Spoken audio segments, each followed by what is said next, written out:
unbelievable. Coming from 80 degrees in Los Angeles to this. It looked like National Geographic, man. It was stunning cold.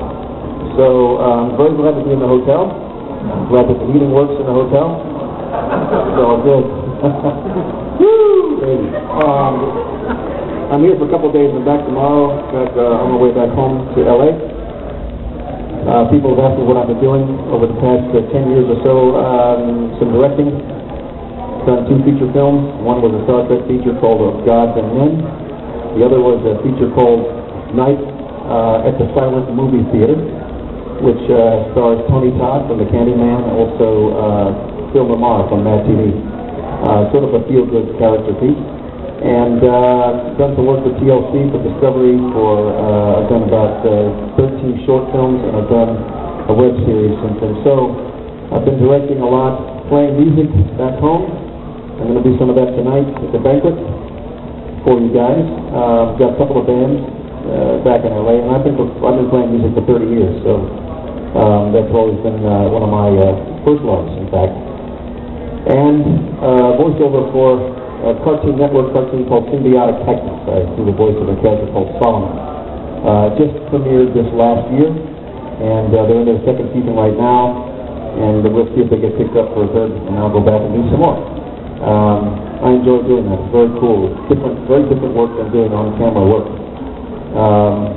Because you can go to work in your pajamas, you know. The first time I've been in Winnipeg, I was in Calgary before this, not long ago. Just south of there. I've been to Toronto a couple of times. I've been to Vancouver once or twice. So I had been to Canada before, and I do enjoy the people and the culture up here, as you know, in contrast to the States. There are certain parts of the States that are very, you know, if you go across the country, it's very different in all parts of the United States. It's not the same everywhere. You know, other than finding a McDonald's or Taco Bell. But at the end of the day, Starbucks. But at the end of the day, it can be very diverse down there. But overall, the culture is different in Canada. I think it's very quaint and very pleasant. And it's a very nice place to visit. But being so close to us, I don't know how you guys managed to do that. But anyway. So since that time, yeah, the acting work has continued on, different projects here and there, nothing super big. I did a series called Samantha Who for a couple of years with Christina Applegate. I also did a recurring role on iCarly for the past couple of years, 3 years or so. So some of the young people have identified myself in that role in many places. I didn't realize how popular that show was until recently. So it's very cool. So it's been very good. Back in my business at home, everything can change in about a phone call. Everything could be very different. You know, I could be shooting a movie in Africa. Who knows what the hell? It could happen at any time. So anyway, there have been times where I've been so busy that I had to send my hands out to be washed. Other times, you know, I'm very glad that being on Voyager, you know, for 7 years, I sort of achieved a quasi-celebrity status. But I'm very happy to say that it did not change me in terms of my attitude and outlook and personality.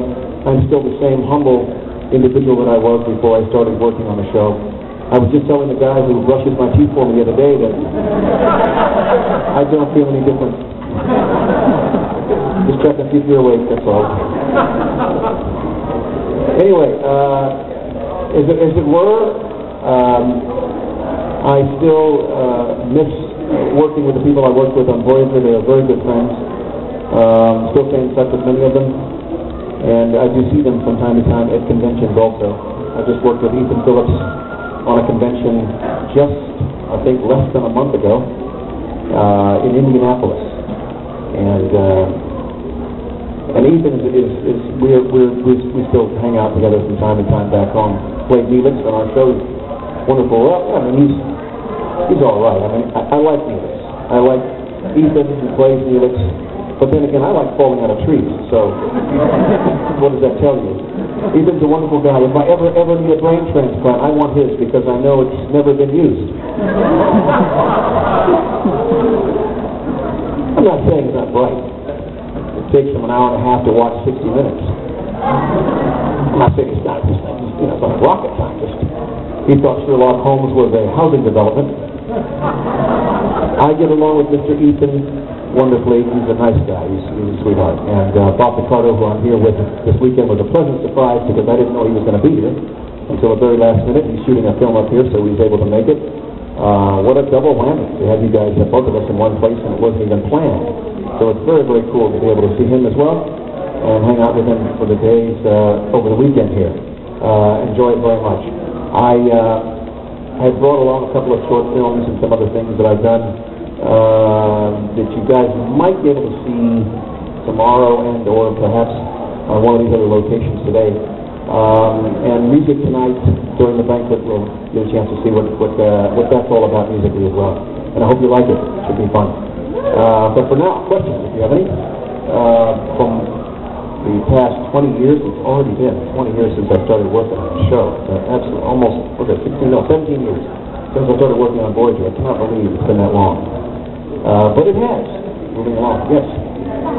Earlier when I was at the table there, you guys made a joke about Kelly. Is that the sort of story behind it?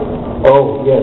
Well, yeah, she was at the table when we were talking about Bob Picardo made a crack about on the set, having chili on the set. Craft service guy would bring in the guy who puts the food out for us and snacks and all this stuff. And from time to time they'll cook things up and bring it on the set. And he always used to bring in chili all the time. So Bob made a crack about it. It's partly because, and working with people like Ethan Phillips, for example, we were shooting the episode, The Haunting of Deck 13, I think it was, and we were crawling around in the Jeffries tubes. They build these things. I mean, they're actually tubes. And they go vertical and horizontal. And we have to crawl around in them. But when we shoot, sometimes you close off the front and the back of the tube, so there's very little air in there to breathe, except for what he provides on his own. And after a bowl of chili or two after lunch, that could really not be very pleasant. That's pretty much a whole day of that stuff too. So yeah, that's what he was talking about. He was joking about the chili. And it was steaming hot too, like if you want tears come down your eyes hot. So there was a few of those. And once again, the process of shooting that show is very tedious. It's a very long and tedious and sometimes monotonous process. People who would visit the set for the first time would be so excited for about 2 hours. And then they're wondering why do they keep saying the same lines over and over and over again. Because that's exactly what you end up doing. You have to shoot the same scene, over and over and over again. And after a while, if you're watching it, it's not that exciting. And if you're doing it, sometimes it isn't that exciting either. It's just work. What you guys see is the finished product. It's been cut together, it's been edited, the music's been added, sound effects, ADR, everything. So different show than actually shooting it. It is the most tedious process you can possibly imagine. Not to mention the script changing every 10 minutes. So the rewrites. So anyway, it's a long process and long days, 16 hours on average sometimes. So you don't get a lot of sleep either. Any other questions? Yes? Were you happy with the direction they took your character and how much of an interest did you have in what they were doing with the Golden Society or what have you? Yes, I liked what they did with my character. I did have some input. You have to, any kind of changes that are made on that show, you had to call them into the producers. It didn't matter what the changes were. If you wanted to change 2 words in a sentence, or in a line, you had to call that in and ask them for permission to change those 2 words. You could suggest storylines to them. You could pitch storylines to them. I think Bob pitched a couple of storylines that they actually used. You could, if there was something in the script that you thought needed to be reworked or you didn't like what the character was doing or whatever, you could bring that up and you could talk to them about it. And we did from time to time. But the storyline, the characters were developed over the years by the writers. The writers are the ones that really make these characters come to life. The writers will write for you. If you come out with a character who does a certain thing, or a certain style, or has a certain flair, they'll write for that flair. They'll write for that style. And they develop your character based on a story, you know. The only thing I pitched to them initially, I said, try to get the character Tuvok in circumstances that are very difficult for him to deal with, given the fact that he's Vulcan. Get him in a circumstance that is more where he would need human-type responses or reactions in order to get himself out of the situation. And it's very difficult for him to do that because that's not where he comes from.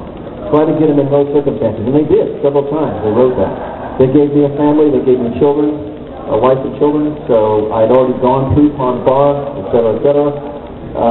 For one of the Pon farr episodes, I had to sit down with the writer, and we had to come up with certain aspects of Pon farr and the whole betrothal process, being already promised to someone. What happens if that falls through? What happens if they don't, fulfill that obligation? What happens if it's this or that? We didn't have that information. We'd never seen it. So we had to make it up, just based on what we had as a foundation. We just made it up. And said, okay, this is what will happen if this goes on. This is what happens if Pon farr is blah, blah, blah. Well, we've already been through Pon farr. Okay, well, this is what happens if, it's back and forth. And so we talked about all those things before. Lisa, I think, was the lady that was writing, the writer at the time was, I can't remember her last name right now, but her name was Lisa. She wrote that Pon farr episode. And it was cool because we had to talk about what to do, And so the writing and storylines bring out the characters, the writing and storyline develops the character and pushes the character forward so that we distinguish him from all the others. Tuvok's character was a 100% Vulcan. He was not half Vulcan. You have that as a starting point as well. So we could develop this character and make him unique, but it's based on the stories. Either the ones you pitch to them or the ones that they come up with to make this character come to life and give him all the facets and stuff. Yes? What did you do to alleviate